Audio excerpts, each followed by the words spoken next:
que han traicionado el juramento que quieren. Solo me cabe decirle a los trabajadores, yo no voy a renunciar.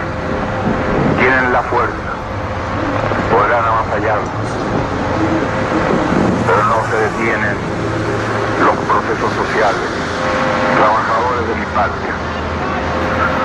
Quiero agradecerles la lealtad que siempre tuvieron, la confianza que depositaron en un hombre que solo fue intérprete de grandes anhelos de justicia.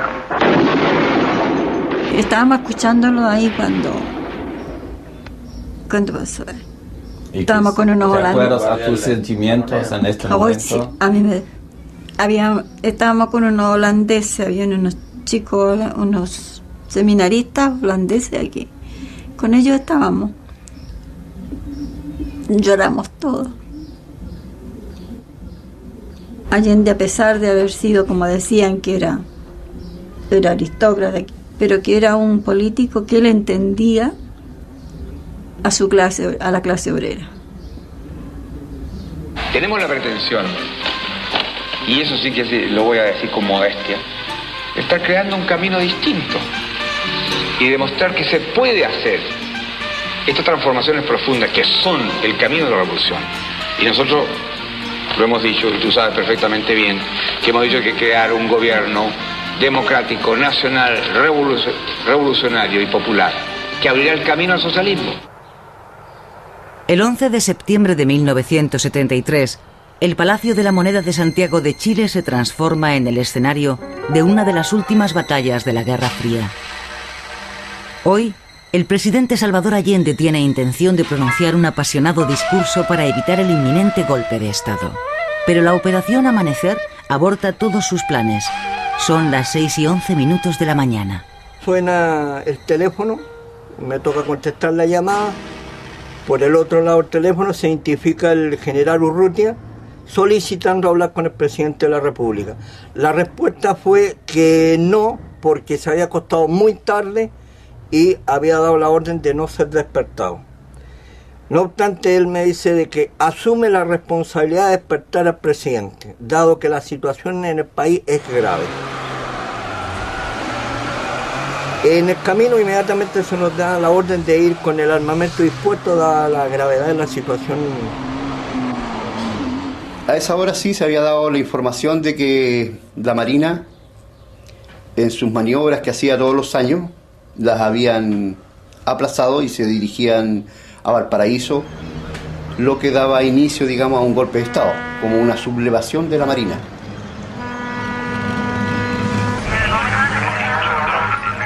Son las 6 de la mañana. La Marina ocupa la ciudad de Valparaíso y detiene a más de 1000 partidarios del gobierno de Allende. Todo contacto con el mundo exterior queda cortado. Solo una línea de comunicación permanece abierta. A las 6:11 de la mañana, el jefe de los carabineros la utiliza para alertar a Allende. El presidente sabe lo suficiente como para preocuparse, pero no lo bastante como para poder evaluar la magnitud del peligro. Se trata de una trampa.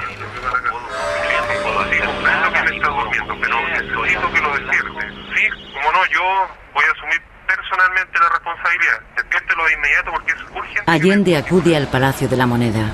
Toda la ciudad de Santiago aparece envuelta en una calma engañosa.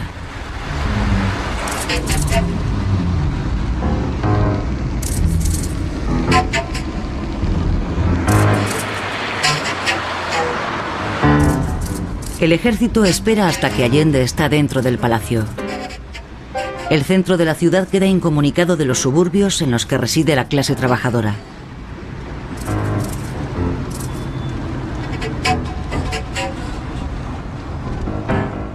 Una vez dentro de su despacho, Allende reúne a sus compañeros más cercanos, varios ministros, unos amigos y 20 guardaespaldas. Nos plantea que políticamente había que dar una lección, había que levantar una bandera y darme un ejemplo. Nos da la oportunidad de que aquel compañero que quiera irse, se vaya. Nos miramos todos, ninguno se fue. Esta es la última fotografía del presidente. Lleva un Kalashnikov, un regalo de Fidel Castro. Allende espera la ayuda de las unidades que considera leales que se encuentran a las órdenes del comandante jefe Augusto Pinochet. Está completamente convencido de la lealtad de Pinochet, hasta que a las 8:32 de la mañana oye la proclamación de la Junta Militar. La proclama de la Junta Militar de Gobierno. Santiago, 11 de septiembre de 1973. Las Fuerzas Armadas y Carabineros de Chile declaran, primero, que el señor Presidente de la República debe proceder a la inmediata entrega de su alto cargo a las Fuerzas Armadas y Carabineros de Chile. Segundo, que las Fuerzas Armadas y el Cuerpo de Carabineros de Chile están unidos para iniciar la histórica y responsable misión de luchar por la liberación de la patria del yugo marxista y la restauración del orden y de la institucionalidad. Firmado Augusto Pinochet Ugarte, General de Ejército, Comandante en Jefe del Ejército. Toribio Merino Castro, Almirante, Comandante en Jefe de la Armada. Gustavo Lee Guzmán, General del Aire, Comandante en Jefe de la Fuerza Aérea de Chile. Y César Mendoza Durán, Director General de Carabineros de Chile. Hasta el último Allende decía, ubíqueme, decía Pinochet, ¿cómo puede si yo sé que está conmigo esto? No escuché, si lo decía antes en la mañana, y cuando le dijeron, no está con usted, casi ahí se desarmó.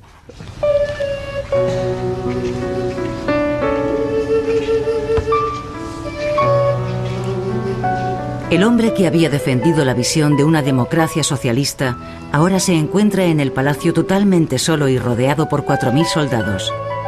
Nadie acude a ayudarle. Los guardias del palacio abandonan sus puestos. Allende decide pronunciar un discurso de despedida y establece una llamada telefónica con Radio Magallanes.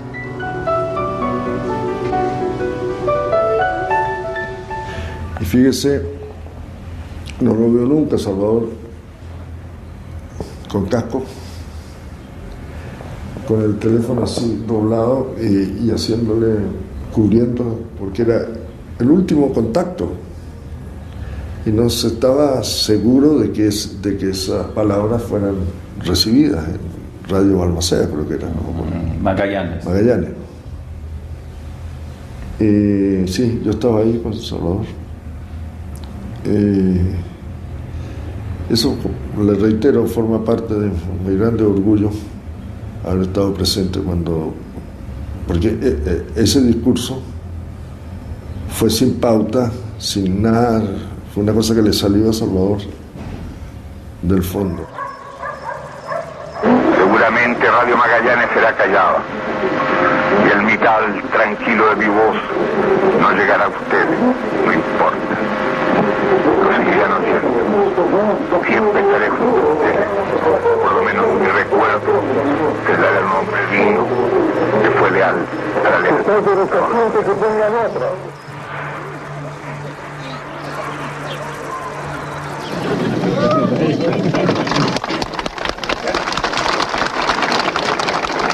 ¿Cuánto falta, creen ustedes? ¿Ah? 600.000, y ese compañero yo lo que he dicho por radio. Bien, está bien. Lo felicito. La compañera lo había dicho primero, ¿ah?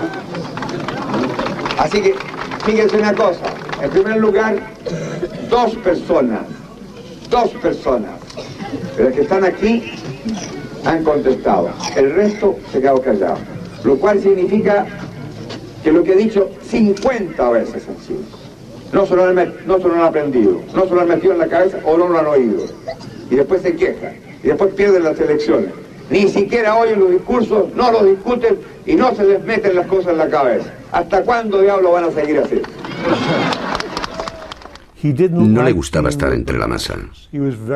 Se sentía muy incómodo entre la gente.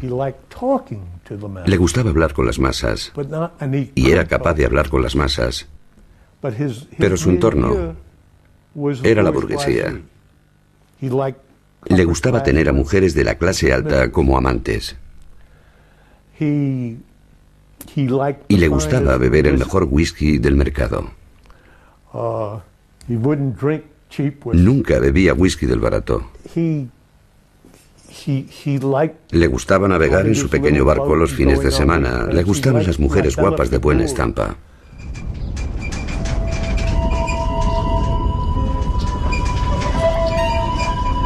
El 26 de junio de 1908, Salvador Allende nace en Valparaíso. Su padre, un abogado rico, le educa en el espíritu humanista de los francmasones. De muchacho a menudo visita el taller de un zapatero anarquista del que aprende las teorías revolucionarias de Marx y Bakunin. Salvador se convierte en campeón nacional de natación y de decatlón. También se hace popular como boxeador y como ladrón de corazones. Ya de niño sabía lo que quería ser de mayor: presidente.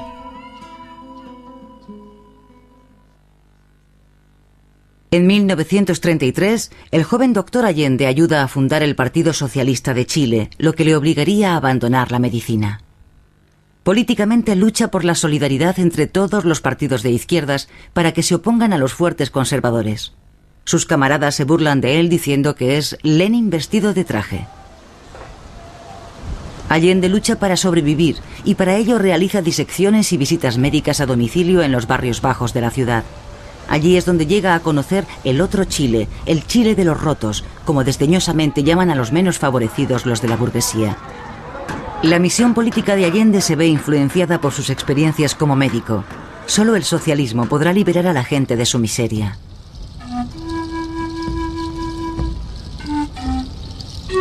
En Magallanes, los pastores que trabajan en las enormes granjas de ovejas y los trabajadores del matadero organizan una colecta para que Allende pueda realizar un viaje de campaña por el sur del país. Allí, en 1945, Allende es elegido senador y promete que cuando sea presidente, el país pertenecerá a los trabajadores.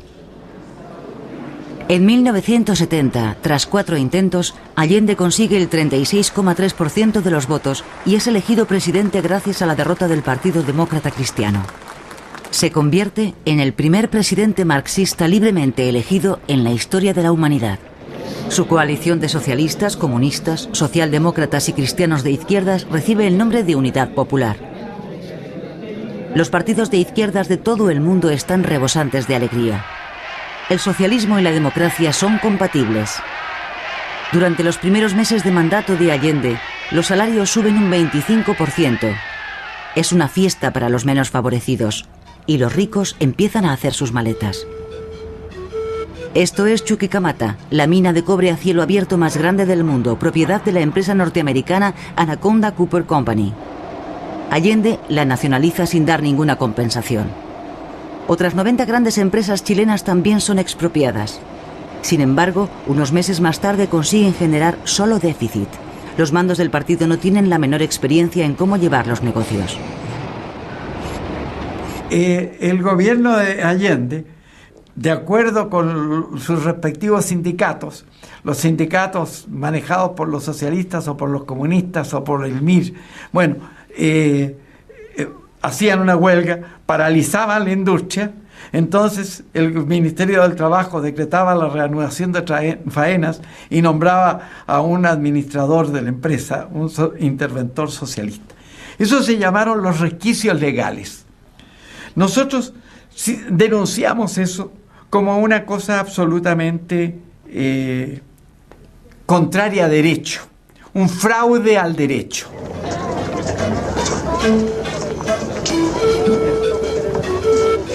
Los trabajadores se hacen con las riendas de cientos de empresas en contra de la voluntad del gobierno. Los trabajadores del campo, por la fuerza, toman posesión de tierras de labranza. Su lema es «Al infierno con los ricos». El pánico se desata entre la clase media.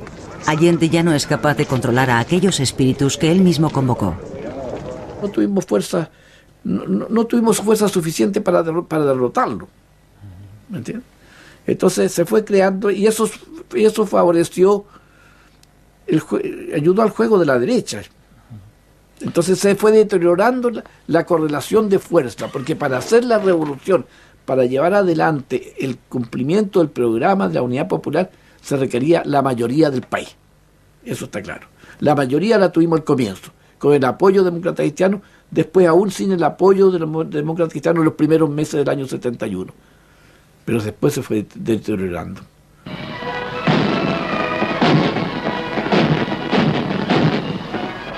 En diciembre de 1971, Fidel Castro es invitado a hacer una visita oficial de 5 días y se queda 3 semanas. Estaba el auge de la Revolución Cubana, había muchos deseos quizás y tentaciones además para más de alguno de creer que la vía insurreccional, por ejemplo, era una respuesta adecuada. Había surgido la teología de la liberación y mi padre siempre antepuso decir no, en Chile tenemos una vocación civil, democrática, una tradición, nuestro parlamento, nuestro funcionamiento ininterrumpido. Entonces él siempre consideraba que el mejor y el único camino para las reformas profundas eran solamente en democracia y en pluralismo. O sea, él supo adelantarse a su tiempo o supo ir en contra de la corriente que había en ese tiempo, digamos, porque era un poco el aire revolucionario.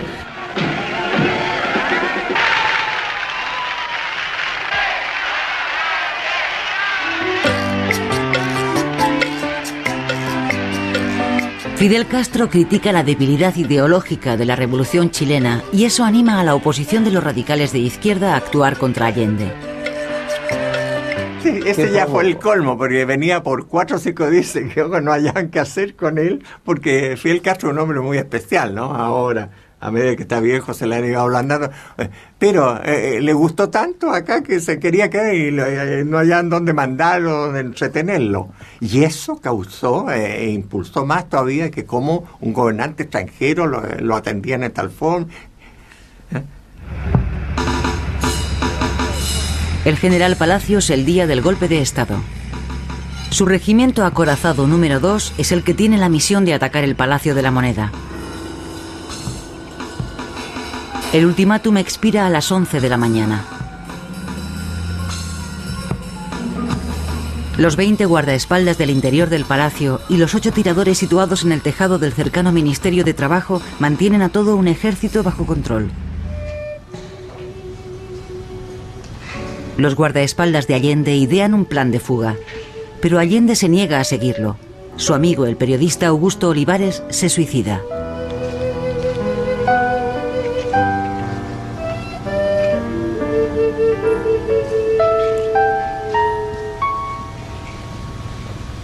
Cuando el presidente ordena, digamos, que nos guarezcamos del bombardeo, nos encontramos en el pasillo donde íbamos a estar todos juntos, el presidente de la República y yo, nos encontramos solos.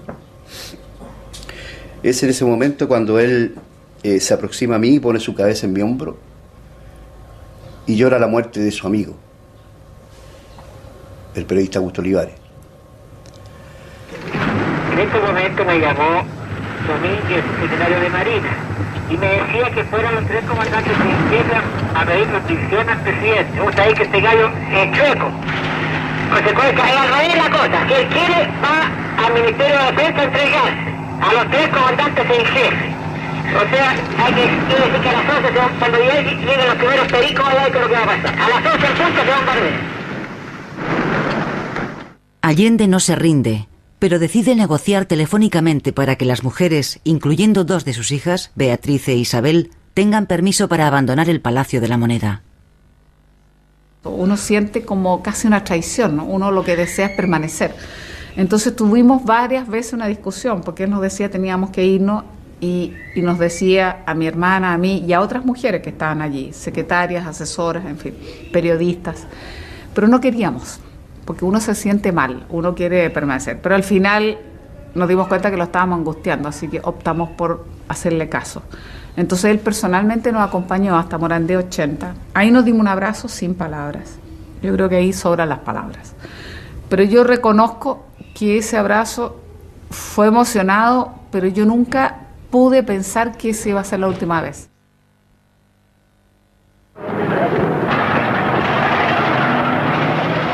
La guerra de los burgueses chilenos contra Allende empieza un año antes del golpe de Estado, en octubre de 1972. Y en protesta contra las expropiaciones, los camioneros, los médicos y los hombres de negocios organizan una huelga general que paraliza todo el país. Allende negocia con la Asociación de Empresarios y rechaza cualquier medida obligatoria. Él nunca tomó el mando de sus fuerzas, por eso le digo, se le arrancó la situación, perdió el control de la situación y se produjo el descarrilamiento del país, porque a todo esto no eran cosas inofensivas, se estaba destruyendo y se destruyó la economía de Chile. El coste de la vida sube un 163% en 1972. Todas las empresas nacionalizadas operan con pérdidas. El Estado imprime dinero y la inflación asciende a alturas de vértigo. Debido a la huelga de empresarios de octubre, los suministros quedan bloqueados por completo. La economía es de tiempos de guerra.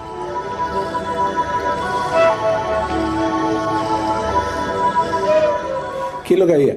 El proceso, esto lo llevamos los civiles, eso fue cierto. Los civiles con los paros de octubre y los paros de agosto. Son las dos, julio-agosto, digamos, fin de agosto, que son las dos fórmulas en que hace decaer al gobierno.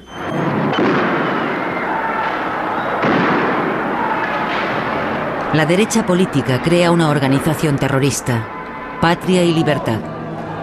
Las bombas y los asesinatos desestabilizan el país. Participé en Patria y Libertad, pero no como miembro. No participé, pero no como miembro de la Patria y Libertad.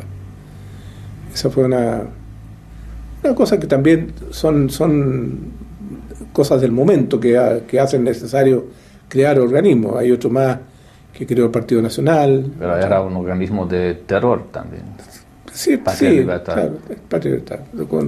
¿Y usted estaba de acuerdo con el terror, con la violencia contra Allende? No, en ese aspecto no. Nunca me ha gustado la violencia, de ninguna manera. Nunca me agradó la violencia. Pero uno de pronto tiene que participar en ella. Si alguien me ataca a mí, yo tengo que defenderme.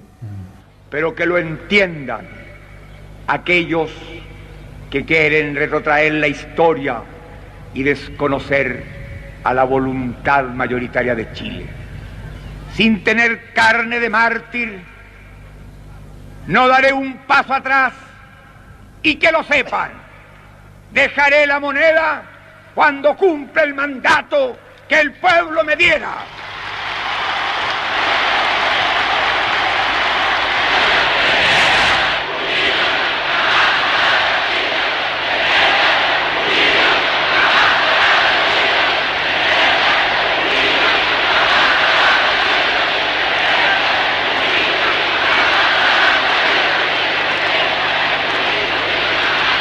No tengo otra alternativa. Solo acribillándome a balazos podrán impedirme voluntad de hacer cumplir el programa del pueblo. Allende designa a algunos generales para que ocupen cargos en su gabinete y promete devolver las empresas ilícitamente expropiadas. El comandante en jefe, Carlos Prats, es nombrado vicepresidente como símbolo de la esperanza para la reconciliación nacional.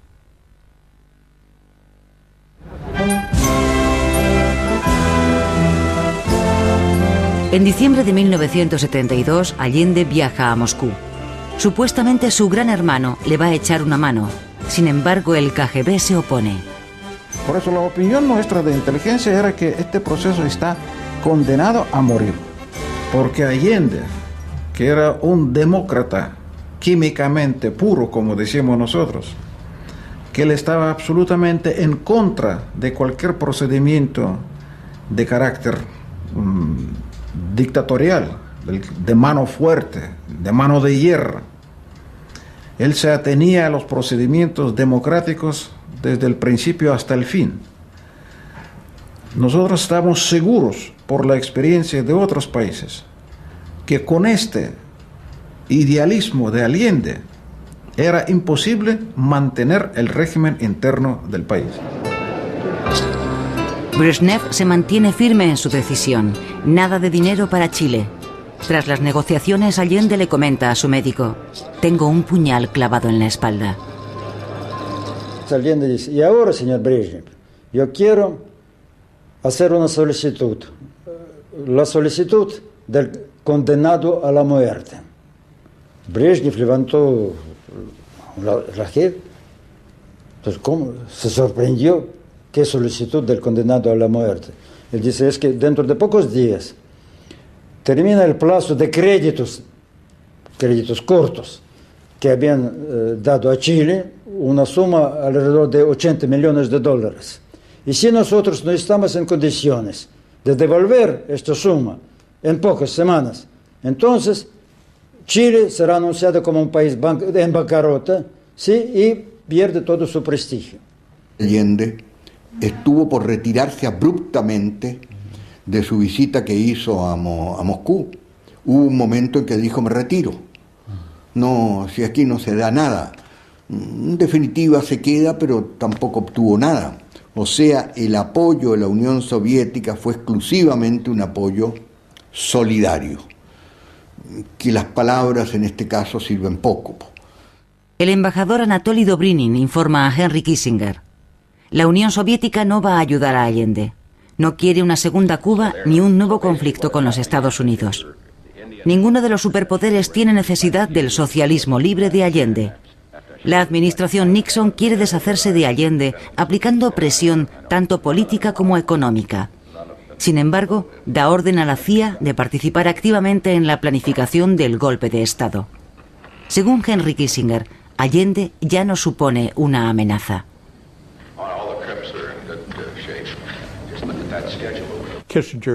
Kissinger tenía su propia y privada explicación a esta postura. Según él, fue su exitosa tarea diplomática con los soviéticos lo que convenció a Moscú y al Kremlin para que abandonaran a Allende. Lo que Kissinger no sabe es que Brezhnev le promete a Allende, a puerta cerrada, armas para apaciguar a las Fuerzas Armadas. Allende trata de acariciar la pata del tigre para que no lo mordiera. Pero el tigre, de todos modos, lo va a morder. Él mandó a Pinochet aquí a Moscú para buscar armamento para el ejército. A Pinochet. A Pinochet. Pinochet estuvo aquí. ¿Seguro? Seguro. Fue firmado el convenio sobre el envío de armamentos. ¿En 73? 73, a principio. Se le concedió el crédito de $100 millones para eso. En el momento, eso yo no lo sabía, ni tampoco lo supo inteligencia, porque era un acuerdo secreto entre dos organizaciones militares. Supe de fuente segura que ya estaban en el mar los barcos con el armamento soviético. ¿Qué armas? Armas eran de diferente tipo, pero habían tanques, había artillería y había bastante municiones para ellos. Es decir, que ya estaban en el camino. Entonces fue cuando yo personalmente escribí varios documentos de carácter de urgencia al gobierno, pidiendo que separaran esos envíos y que viraran los barcos que iban en dirección a Chile a otros destinos, porque ya el golpe de Estado era inminente. Allende no recibe las armas de Moscú. Esto consolida la situación de los conspiradores dentro del ejército. Pinochet es un obstáculo peligroso para sus planes. Se le conoce como el sirviente fiel de Allende. Pinochet se sumó en el último minuto al golpe, y se sumó lleno de dudas al golpe, y se sumó con tantas dudas que mandó la familia a la frontera con Argentina. O sea, no, es un personaje ambiguo y shakespeariano, y en definitiva, por lo mismo que tenía cargo de conciencia, pasó a ser el más duro de los golpistas, el más brutal de los golpistas, el más criminal de los golpistas. Enseguida una comunicación al señor presidente de la República. Then a communication to Mr. Allende. Para que entregara el mando de la nación sin derramamiento de sangre. So he will relate the power without any loss of blood. Sin embargo, el señor Allende se negó a aceptar esta proposición. But Mr. Allende refused this proposal.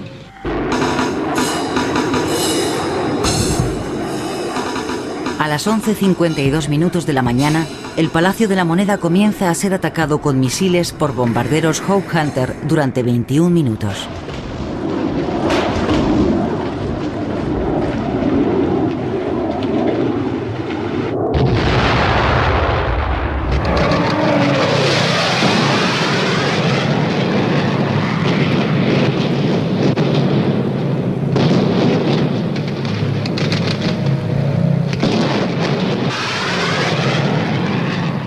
En un momento determinado la situación era irrespirable y el presidente le dice a aquellos que se sentían más afligidos para respirar que se pusieran boca abajo, que era el lugar donde se conservaba más el oxígeno.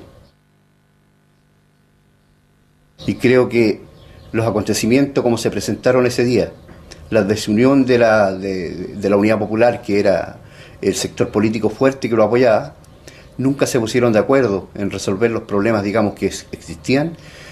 Y eso evidentemente lo llevó a tomar la drástica decisión. Pero él de ahí no iba a salir vivo. El 8 de septiembre, 3 días antes del día final, Allende celebra en su finca campestre el cumpleaños de su hija Beatriz. Ángel Parra canta una canción que iba a resultar profética. ¿Qué vas a hacer? ¿Qué vas a hacer? Si una negra amenaza se cierne sobre ti, si 10.000 asesinos disparan contra ti, ¿qué vas a hacer?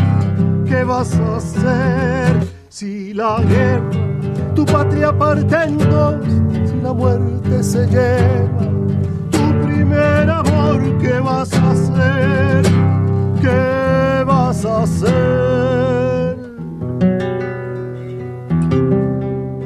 Y había un ambiente decaído, un ambiente, yo diría, incluso la iluminación era triste, a pesar de ser una fiesta de cumpleaños. Y cuando llegamos nosotros, don Salvador se paró y vino a saludarnos, dejó de jugar y dijo, qué bueno que vinieron, esto hay que alegrarlo un poco. Estaba muy triste y muy, ¿cómo decirte? Se notaba que tenía un diálogo consigo mismo, ¿no? Estaba enfrentando un momento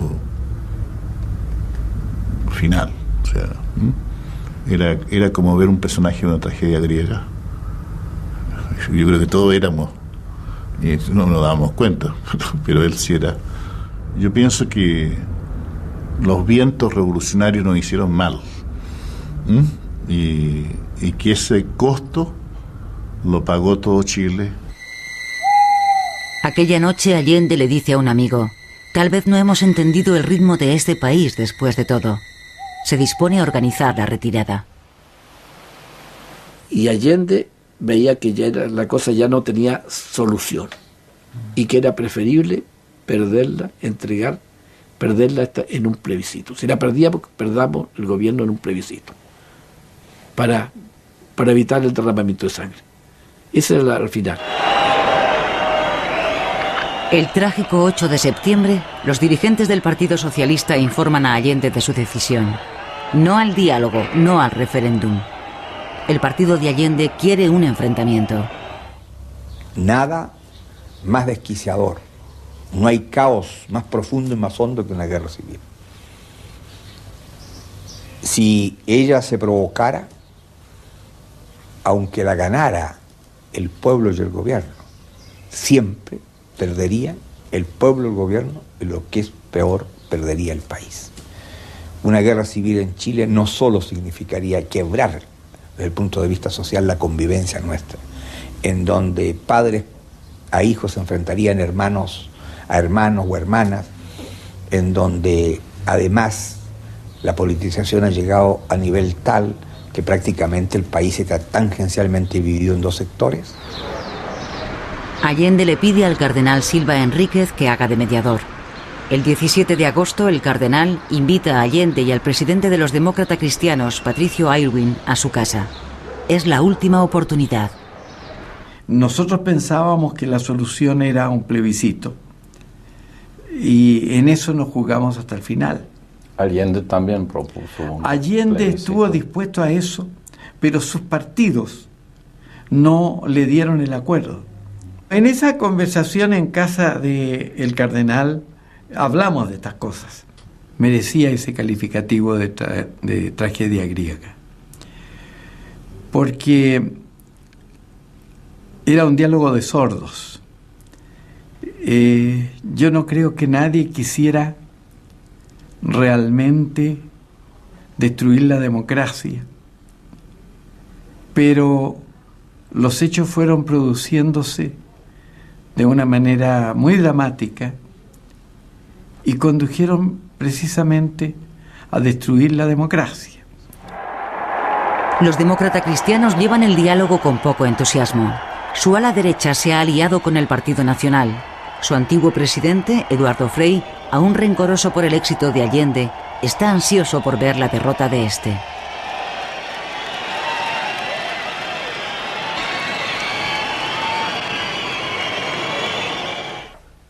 Los partidos democráticos y los obispos de la Iglesia Católica Romana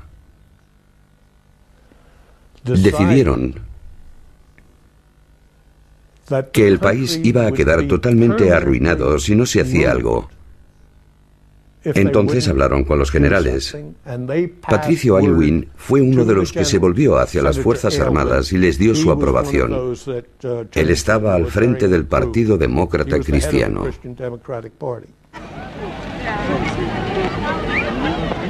Mis peores enemigos, dice Allende, están en mi propio partido. Los socialistas dirigidos por Carlos Altamirano rechazan cualquier diálogo al considerarlo una capitulación. Quieren mantenerse en el poder por medio de las armas.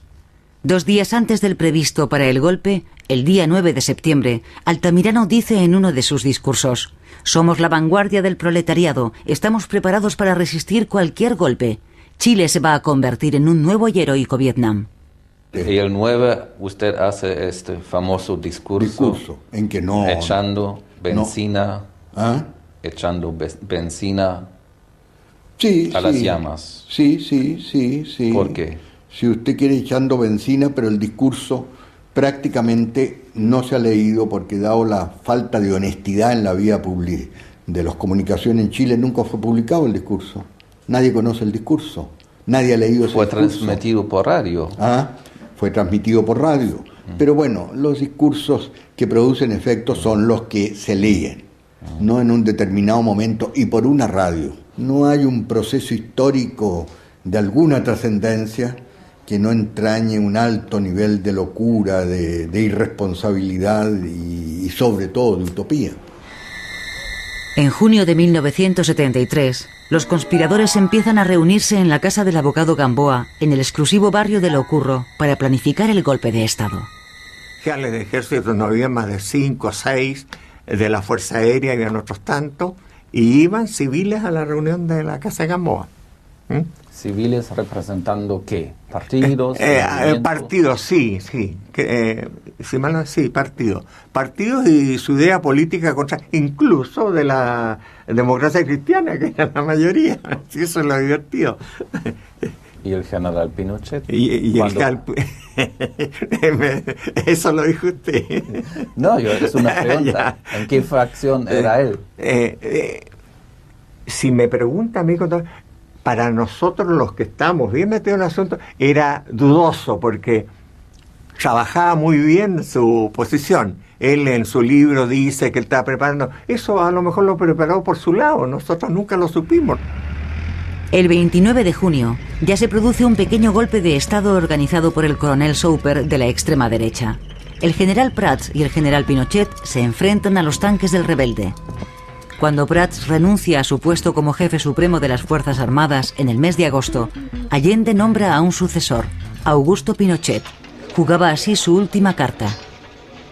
El ejército queda dividido. ¿Qué habría que hacer en vista del caos y del colapso del Estado? ¿Deberían los generales volver a unirse al gabinete de Allende y compartir el poder con él? Esta solución es la que la CIA considera más favorable. La mayoría de los oficiales quieren deshacerse de Allende, aunque para ello tengan que violar la Constitución. La burguesía del Parlamento impulsa al ejército a ponerse manos a la obra.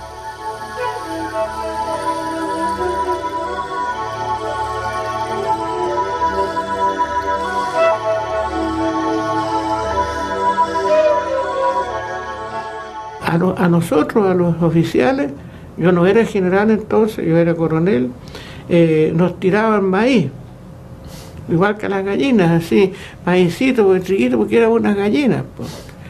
O sea, éramos sin pantalones. El 9 de septiembre, la Marina toma la iniciativa. El almirante Merino envía un mensajero a Santiago para informar a Augusto Pinochet de sus planes. Por si se diera el supuesto de que el comandante en jefe se negara a tomar parte en el golpe de Estado, los rebeldes ya habían designado a un sucesor en su lugar, el general Torres de la Cruz. Pinochet cede ante la presión. Merino le mandó con este almirante la carta en que le dice: Augusto, si tú no la firmas, te comunico que la Armada de todas maneras va a la operación. Y lo firmó. Es el mismo día en que Pinochet hace una visita a Salvador Allende. Es domingo. Aún quedan 2 días para el golpe. Allende se dedica a elaborar su discurso en el cual anunciará el referéndum. Aún hay tiempo para una solución política, pero el general, a quien sus camaradas llaman el Zorro, ha dado su palabra de honor. Es el acto final de la tragedia.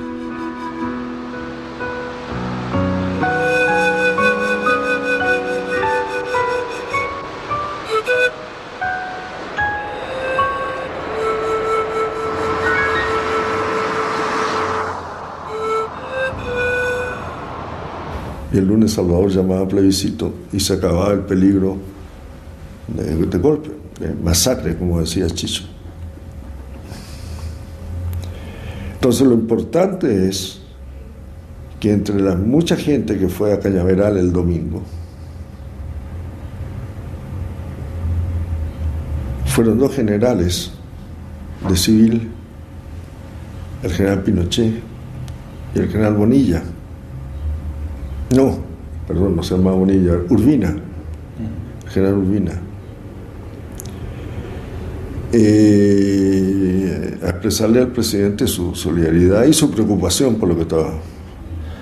Y Salvador les informó que al día siguiente iba a llamar a plebiscito y que entonces el pueblo iba a decidir. La mayoría se decía que si que no fuéramos, no íbamos. Recibió elogios de parte de los 2 generales y Pinochet le pidió a Allende, es decir, luego primero lo felicitó por la decisión, le reitero, el llamado plebiscito estaba hecho y le pidió que por razones internas del ejército el plebiscito no lo llaman el lunes en la mañana, sino el día miércoles. Y Salvador aceptó. El problema es que entre el lunes y el miércoles estaba el martes.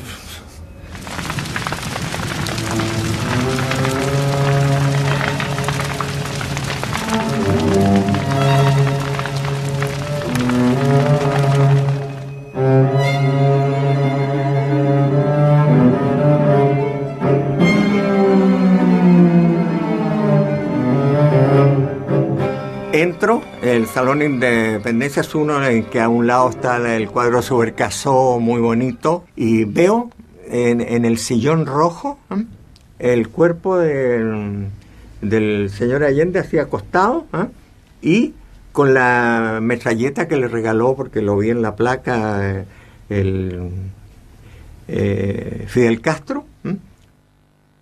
Prácticamente se destapó los sesos, usted le veía la cara hinchada hasta acá, casi intacta, a tal extremo que yo no lo reconocí, yo lo conocía muy poco, porque había estado muy poco con él, y lo reconocí por un reloj fabuloso que tenía, que no sé quién se lo regalado, que lo tenía en la muñeca. Avisé por la radio, misión cumplida, moneda tomada, presidente muerto. Asesinato o suicidio. Durante años se extendió la leyenda de que Allende había muerto en combate, un mártir como lo fue el Che Guevara, pero de hecho ya estaba muerto cuando el ejército irrumpió en el palacio. 12 de sus fieles seguidores fueron testigos de su muerte. Uno de ellos habla después de 30 años de silencio. El presidente de la República, junto a varios colaboradores que habíamos ahí, se sentó y puso el fusil de él entre las piernas y se apoyó su mentón en el cañón del fusil. Él empezó bajo la mano, se agarró del guardamorte del fusil y en un momento determinado presionó el disparador.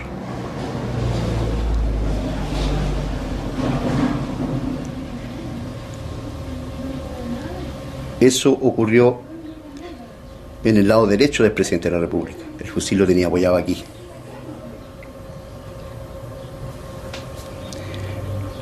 ¿Y lo anunció? De ahí no anunció nada, no dijo absolutamente nada. Fue inesperado para Inesperado completamente. Todo el mundo se quedó, digamos, frío ante esa situación. ¿Y usted lo vio? Yo lo vi. Y los que estaban ahí conmigo también lo vieron.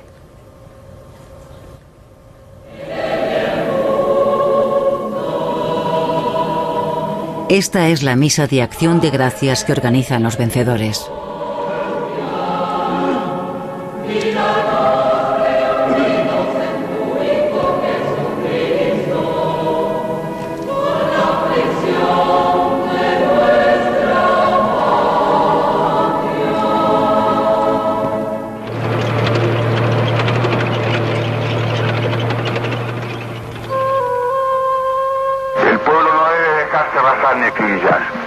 Pero tampoco puedo humillar.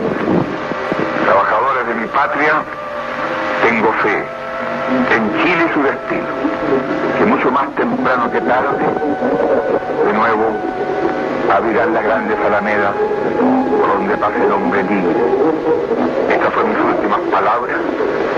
Tengo la certeza de que mi sacrificio no será en vano. Porque esto fue aplanado de un viaje. Fue con un costo mínimo de vida, o sea, absolutamente mínimo. Sin embargo, nos cobran como si fuéramos como los 100 millones de muertos de la Unión Soviética, no son nada comparados con los 1000 muertos nuestros, ¿entiendes?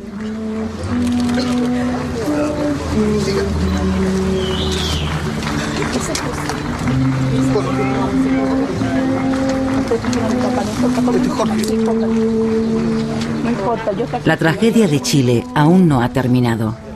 Hoy siguen apareciendo en fosas comunes cuerpos sin vida de los seguidores de Allende asesinados. Solo tienen reposo en el muro que se ha erigido como homenaje a los desaparecidos. Hasta el día de hoy, sus asesinos siguen sin ser condenados por ello.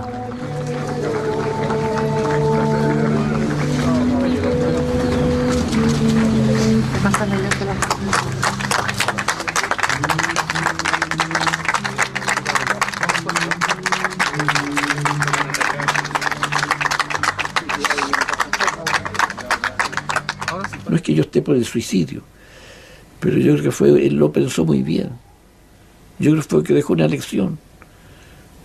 Yo creo que Ernesto Cardenal, el poeta nicaragüense, dice por ahí en un verso, creyeron que lo mataron y lo que hicieron era enterrar una semilla.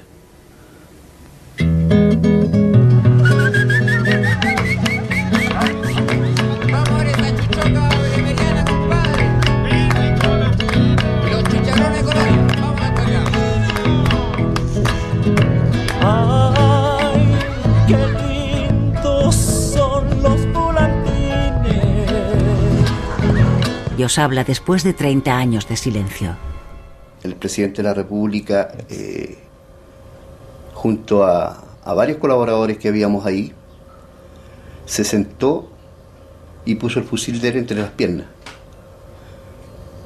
y se apoyó su mentón en el cañón del fusil.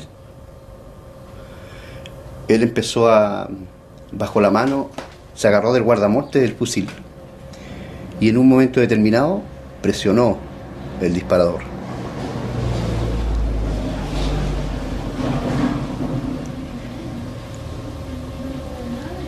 Eso ocurrió en el lado derecho del presidente de la República. El fusil lo tenía apoyado aquí.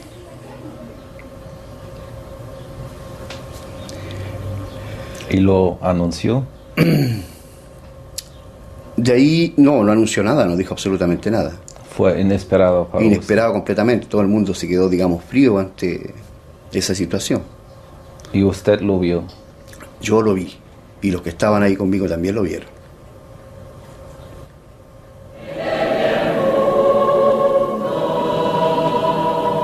Esta es la misa de acción de gracias que organizan los vencedores.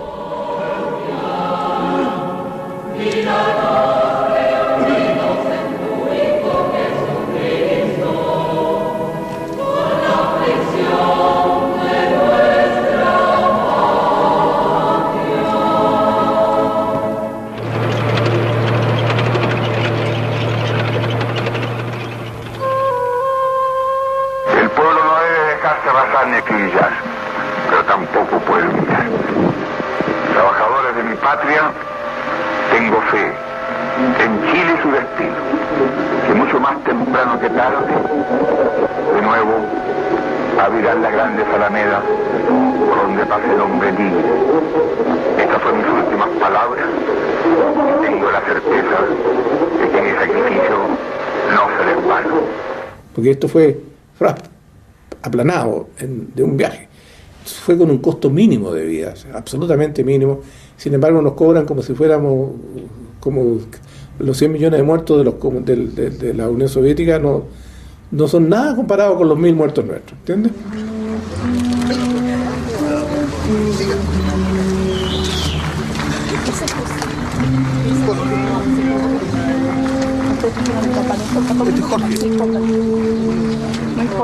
La tragedia de Chile aún no ha terminado.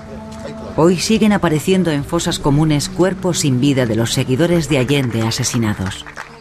Solo tienen reposo en el muro que se ha erigido como homenaje a los desaparecidos. Hasta el socialista. Eso se llamaron los resquicios legales. Nosotros denunciamos eso como una cosa absolutamente contraria a derecho, un fraude al derecho.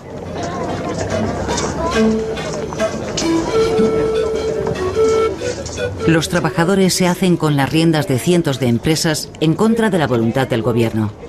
Los trabajadores del campo, por la fuerza, toman posesión de tierras de labranza. Su lema es «Al infierno con los ricos». El pánico se desata entre la clase media. Allende ya no es capaz de controlar a aquellos espíritus que él mismo convocó. No tuvimos fuerza, no tuvimos fuerza suficiente para derrotarlo. ¿Me entiendes? Entonces se fue creando y eso favoreció, ayudó al juego de la derecha. Entonces se fue deteriorando la correlación de fuerza, porque para hacer la revolución, para llevar adelante el cumplimiento del programa de la Unidad Popular, se requería la mayoría del país. Eso está claro. La mayoría la tuvimos al comienzo, con el apoyo demócrata cristiano, después aún sin el apoyo de los demócratas cristianos en los primeros meses del año 71. Pero después se fue deteriorando.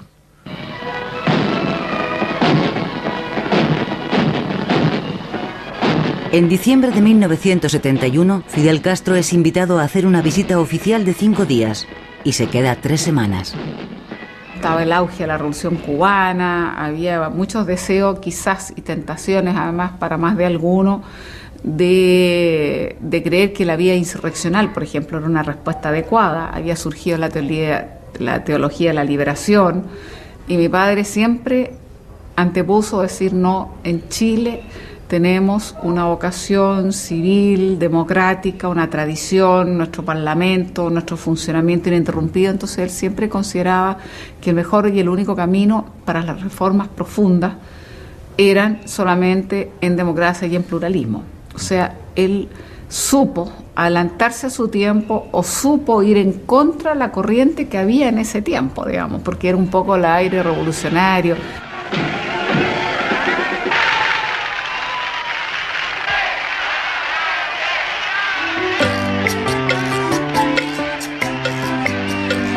Fidel Castro critica la debilidad ideológica de la revolución chilena y eso anima a la oposición de los radicales de izquierda a actuar contra Allende. Sí, ese ya fue el colmo, porque venía por 4 o 5 días que no hayan que hacer con él, porque Fidel Castro es un hombre muy especial, ¿no? Ahora, a medida que está viejo se le han ido ablandando, pero le gustó tanto acá que se quería quedar y no hallaban dónde mandarlo, dónde entretenerlo. Y eso causó e impulsó más. El 17 de agosto, el cardenal invita a Allende y al presidente de los demócratas cristianos, Patricio Aylwin, a su casa. Es la última oportunidad. Nosotros pensábamos que la solución era un plebiscito. Y en eso nos jugamos hasta el final. Allende también propuso un Allende plebiscito. estuvo dispuesto a eso, pero sus partidos no le dieron el acuerdo. En esa conversación en casa del cardenal hablamos de estas cosas. Merecía ese calificativo de tragedia griega. Porque era un diálogo de sordos. Yo no creo que nadie quisiera realmente destruir la democracia, pero los hechos fueron produciéndose de una manera muy dramática y condujeron precisamente a destruir la democracia. Los demócratas cristianos llevan el diálogo con poco entusiasmo. Su ala derecha se ha aliado con el Partido Nacional. Su antiguo presidente, Eduardo Frei, aún rencoroso por el éxito de Allende, está ansioso por ver la derrota de este.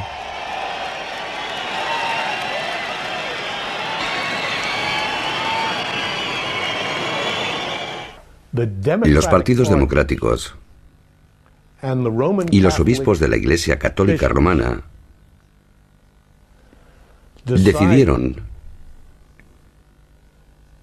que el país iba a quedar totalmente arruinado si no se hacía algo. Entonces hablaron con los generales. Patricio Aylwin fue uno de los que se volvió hacia las Fuerzas Armadas y les dio su aprobación.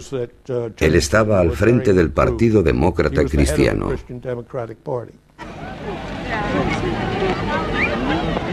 Mis peores enemigos, dice Allende, están en mi propio partido. Los socialistas, dirigidos por Carlos Altamirano, rechazan cualquier diálogo al considerarlo una capitulación. Quieren mantenerse en el poder por medio de las armas. 2 días antes del previsto para el golpe, el día 9 de septiembre, Altamirano dice en uno de sus discursos: «Somos la vanguardia del proletariado, estamos preparados para resistir cualquier golpe. Chile se va a convertir en un nuevo y heroico Vietnam».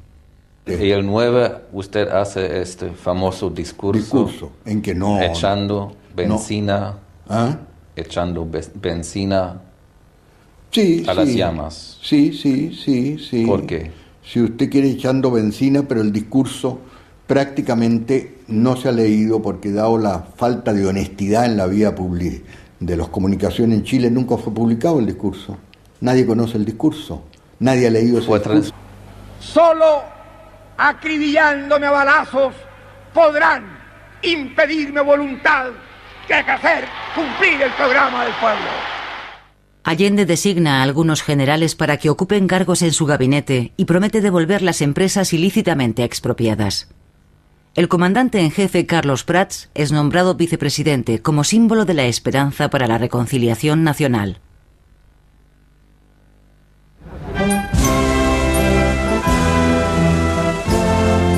En diciembre de 1972, Allende viaja a Moscú. Supuestamente su gran hermano le va a echar una mano. Sin embargo, el KGB se opone. Por eso la opinión nuestra de inteligencia era que este proceso está condenado a morir. Porque Allende, que era un demócrata químicamente puro, como decimos nosotros, que él estaba absolutamente en contra de cualquier procedimiento de carácter dictatorial, de mano fuerte, de mano de hierro. Él se atenía a los procedimientos democráticos desde el principio hasta el fin. Nosotros estamos seguros, por la experiencia de otros países, que con este idealismo de Allende era imposible mantener el régimen interno del país. Brezhnev se mantiene firme en su decisión. Nada de dinero para Chile. Tras las negociaciones, Allende le comenta a su médico: «Tengo un puñal clavado en la espalda». Allende dice: «Y ahora, señor Brezhnev, yo quiero hacer una solicitud. la solicitud del condenado a la muerte. Brezhnev levantó la JEP. Entonces, ¿cómo? Se sorprendió. ¿Qué solicitud del condenado a la muerte? Él dice, es que dentro de pocos días termina el plazo de créditos cortos que habían dado a Chile, una suma alrededor de $80 millones. Y si nosotros no estamos en condiciones de devolver esta suma en pocas semanas, entonces Chile será anunciado como un país en bancarrota, ¿sí? Y pierde todo su prestigio. Allende estuvo por retirarse abruptamente de su visita que hizo a Moscú. Hubo un momento en que dijo, me retiro. No, si aquí no se da nada. En definitiva se queda, pero tampoco obtuvo nada. O sea, el apoyo de la Unión Soviética fue exclusivamente un apoyo solidario. Que las palabras en este caso sirven poco. El embajador Anatoly Dobrinin informa a Henry Kissinger. La Unión Soviética no va a ayudar a Allende. Inmediata entrega de su alto cargo a las Fuerzas Armadas y Carabineros de Chile. Segundo, que las Fuerzas Armadas y el Cuerpo de Carabineros de Chile están unidos para iniciar la histórica y responsable misión de luchar por la liberación de la patria del yugo marxista y la restauración del orden y de la institucionalidad. Firmado Augusto Pinochet Ugarte, general de ejército, comandante en jefe del ejército. Toribio Merino Castro, almirante, comandante en jefe de la Armada. Gustavo Lee Guzmán, general del aire, comandante en jefe de la Fuerza Aérea de Chile. Y César Mendoza Durán, general, director general de Carabineros de Chile. Hasta el último Allende decía, ubíqueme, decía Pinochet, ¿cómo puede si yo sé que está conmigo esto? No escuché, si lo decía antes en la mañana, y cuando le dijeron, no está con usted, casi ahí se desarmó.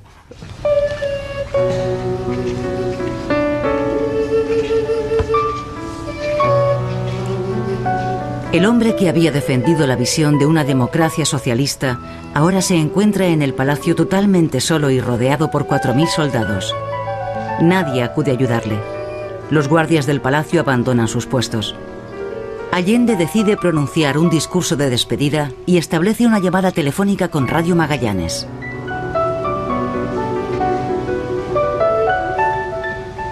Y fíjese, no lo veo nunca, Salvador, con casco, con el teléfono así doblado y haciéndole, cubriendo, porque era el último contacto y no se estaba seguro de que esas palabras fueran recibidas en Radio Balmaceda, creo que era, ¿no? Magallanes. Sí, yo estaba ahí con Salvador. Eso, le reitero, forma parte de mi grande orgullo haber estado presente porque ese discurso fue sin pauta, sin nada, fue una cosa que le salió a Salvador del fondo. Seguramente Radio Magallanes será callada y el metal tranquilo de mi voz no llegará a ustedes, no importa. Lo seguirán oyendo. Siempre estaré junto a ustedes. Por lo menos mi recuerdo será el nombre digno que fue leal a la lealtad.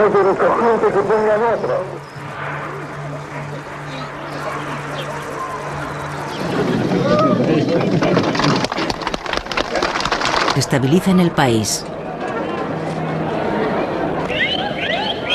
Participé en Patria y Libertad, pero no como miembro. Pero no como miembro de la Patria y Libertad. Esa fue una cosa que también son cosas del momento que hacen necesario crear organismos. Hay otro más que creó el Partido Nacional. Pero era un organismo de terror también. Sí, Patria y Libertad. Claro, Patria y Libertad. ¿Y usted estaba de acuerdo con el terror, con la violencia contra Allende? No, en ese aspecto no. Nunca me ha gustado la violencia, de ninguna manera. Nunca me agradó la violencia. Pero uno de pronto tiene que participar en ella. Si alguien me ataca a mí, yo tengo que defenderme. Pero que lo entiendan aquellos que quieren retrotraer la historia y desconocer a la voluntad mayoritaria de Chile. Sin tener carne de mártir, no daré un paso atrás, y que lo sepan, dejaré la moneda cuando cumpla el mandato que el pueblo me diera.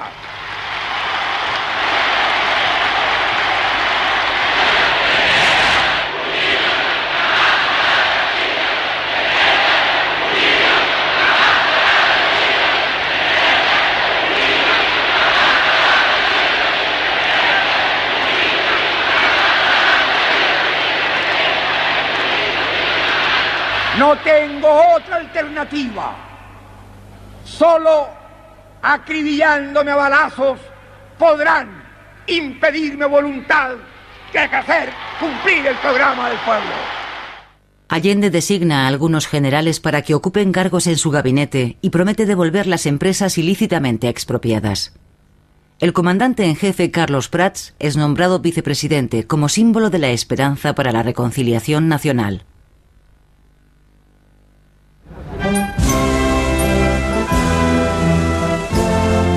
En diciembre de 1972, Allende viaja a Moscú. Supuestamente su gran hermano le va a echar una mano. Sin embargo, el KGB se opone. Por eso la opinión nuestra de inteligencia era que este proceso está condenado a morir. Porque Allende, que era un demócrata químicamente puro, como decimos nosotros, que él estaba absolutamente en contra de cualquier procedimiento de carácter dictatorial, de mano fuerte, de mano de hierro. Él se atenía a los procedimientos democráticos desde el principio hasta el fin. Nosotros estamos seguros por la experiencia de otros. Se informó que al día siguiente iba a llamar a plebiscito y que entonces el pueblo iba a decidir. La mayoría decía que si que no fuéramos, no íbamos. Recibió elogios de parte de los dos generales y Pinochet le pidió a Allende, es decir, luego primero lo felicitó por la decisión. Le reitero, el llamado plebiscito estaba hecho y le pidió que por razones internas del ejército el plebiscito no lo llamara el lunes en la mañana, sino el día miércoles. Y Salvador aceptó. El problema es que entre el lunes y el miércoles estaba el martes.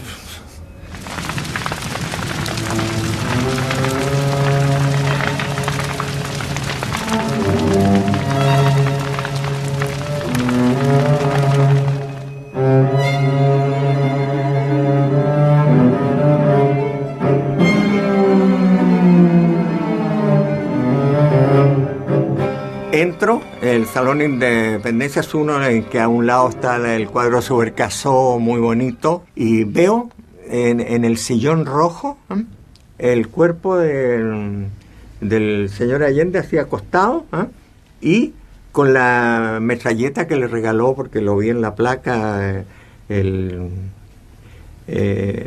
Castro.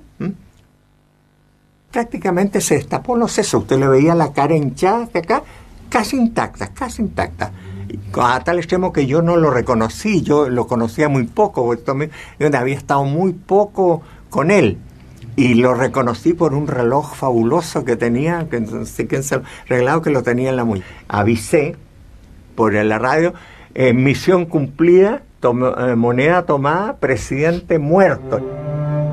Asesinato o suicidio. Durante años se extendió la leyenda de que Allende había muerto en combate, un mártir como lo fue el Che Guevara, pero de hecho ya estaba muerto cuando el ejército irrumpió en el palacio. 12 de sus fieles seguidores fueron testigos de su muerte. Uno de ellos habla después de 30 años de silencio. El presidente de la República, junto a varios colaboradores que habíamos ahí, se sentó y puso el fusil de él entre las piernas. Y se apoyó su mentón en el cañón del fusil. Él empezó bajo la mano, se agarró del guardamonte del fusil y en un momento determinado presionó el disparador. Fuerzas Armadas. Allende trata de acariciar la pata del tigre para que no lo mordiera. Pero el tigre, de todos modos, lo va a morder. Él mandó a Pinochet aquí a Moscú para buscar armamento para el ejército. A Pinochet. A Pinochet. Pinochet estuvo aquí. ¿Seguro? Seguro. Fue firmado el convenio sobre el envío de armamentos. ¿En 73? 73, a principio. Se le concedió el crédito de 100 millones de dólares para eso. En el momento, eso yo no lo sabía, ni tampoco lo supo inteligencia, porque era un acuerdo secreto entre dos organizaciones militares. Supe de fuente segura que ya estaban en el mar los barcos con el armamento soviético. ¿Qué armas? Armas eran de diferente tipo, pero habían tanques, había artillería y había bastante municiones para ellos. Es decir, que ya estaban en el camino. Entonces fue cuando yo personalmente escribí varios documentos de carácter de urgencia al gobierno, pidiendo que separaran esos envíos y que viraran los barcos que iban en dirección a Chile a otros destinos, porque ya el golpe de Estado era inminente. Allende no recibe las armas de Moscú. Esto consolida la situación de los conspiradores dentro del ejército. Pinochet es un obstáculo peligroso para sus planes. Se le conoce como el sirviente fiel de Allende. Pinochet se sumó en el último minuto al golpe, y se sumó lleno de dudas al golpe, y se sumó con tantas dudas que mandó la familia a la frontera con Argentina. O sea, no, es un personaje ambiguo y shakespeariano, y en definitiva, por lo mismo que tenía cargo de conciencia, pasó a ser el más duro de los golpistas, el más brutal de los golpistas, el más criminal de los golpistas. Enseguida una comunicación al señor presidente de la República. Then a communication to Mr. Allende para que entregara el mando de la nación sin derramamiento de sangre. So he will relate the power without any loss of blood. Sin embargo, el señor Allende se negó a aceptar esta proposición. But Mr. Allende refused this proposal.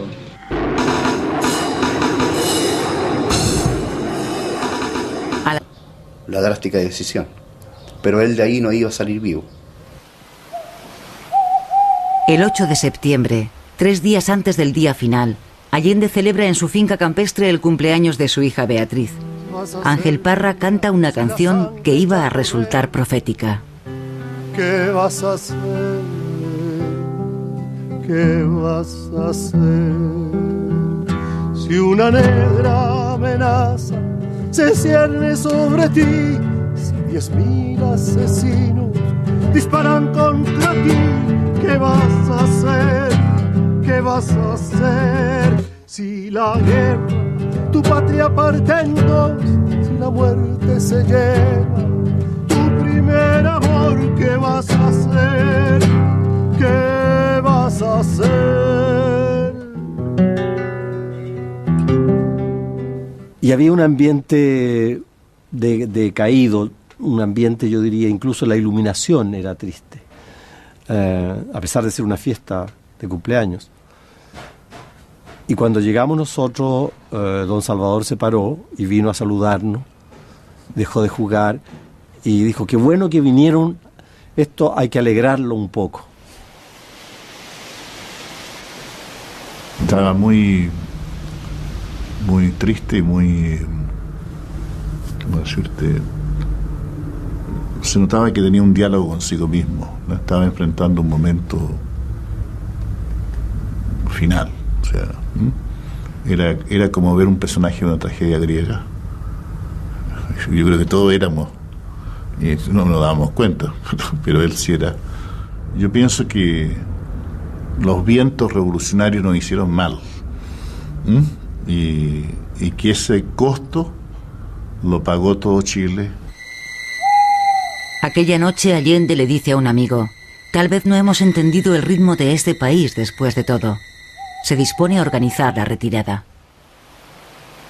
Y Allende veía que la cosa ya no tenía solución y que era preferible perderla en un plebiscito. Si la perdíamos, perdamos el gobierno en un plebiscito para evitar el derramamiento de sangre.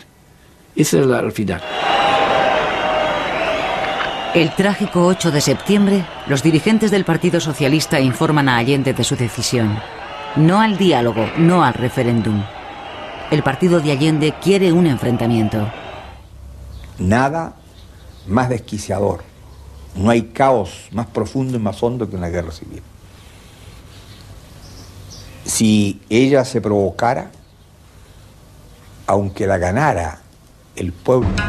El 9 de septiembre, la Marina toma la iniciativa. El almirante Merino envía un mensajero a Santiago para informar a Augusto Pinochet de sus planes. Por si se diera el supuesto de que el comandante en jefe se negara a tomar parte en el golpe de Estado, los rebeldes ya habían designado a un sucesor en su lugar, el general Torres de la Cruz.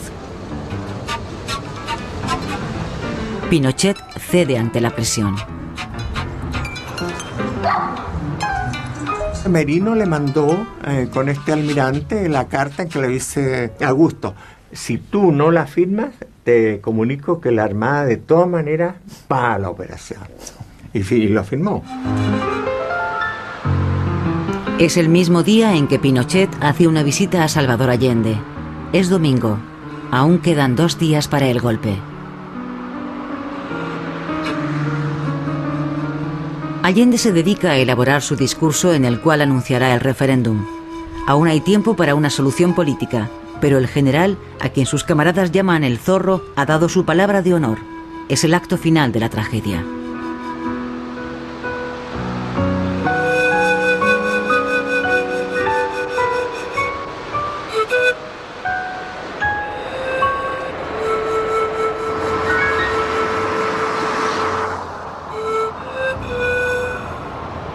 Y el lunes Salvador llamaba a plebiscito y se acababa el peligro de golpe, de masacre, como decía Chicho.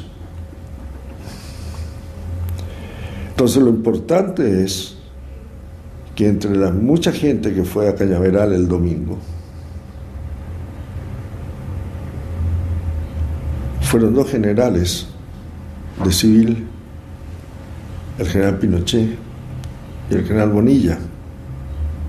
No se llamaba Bonilla, Urbina, el general Urbina. A expresarle al presidente su solidaridad y su preocupación por lo que estaba. Y Salvador les informó que al día siguiente iba a llamar a plebiscito y que entonces el pueblo iba a decidir. La mayoría se decía que que no fuéramos, no íbamos.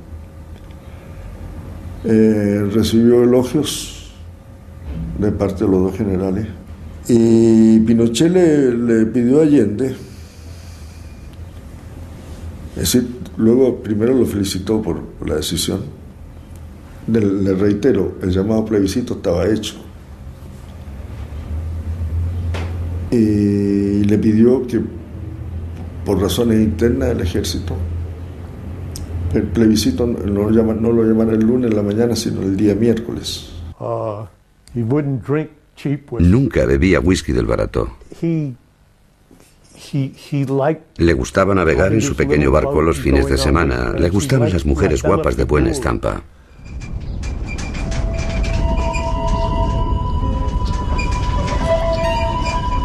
El 26 de junio de 1908, Salvador Allende nace en Valparaíso. Su padre, un abogado rico, le educa en el espíritu humanista de los francmasones. De muchacho a menudo visita el taller de un zapatero anarquista del que aprende las teorías revolucionarias de Marx y Bakunin. Salvador se convierte en campeón nacional de natación y de decatlón. También se hace popular como boxeador y como ladrón de corazones. Ya de niño sabía lo que quería ser de mayor: presidente.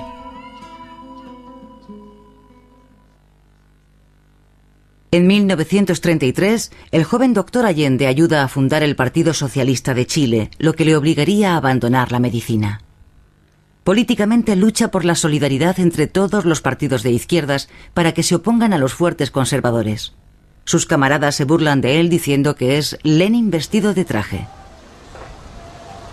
Allende lucha para sobrevivir y para ello realiza disecciones y visitas médicas a domicilio en los barrios bajos de la ciudad. Allí es donde llega a conocer el otro Chile, el Chile de los rotos, como desdeñosamente llaman a los menos favorecidos los de la burguesía. La misión política de Allende se ve influenciada por sus experiencias como médico. Solo el socialismo podrá liberar a la gente de su miseria.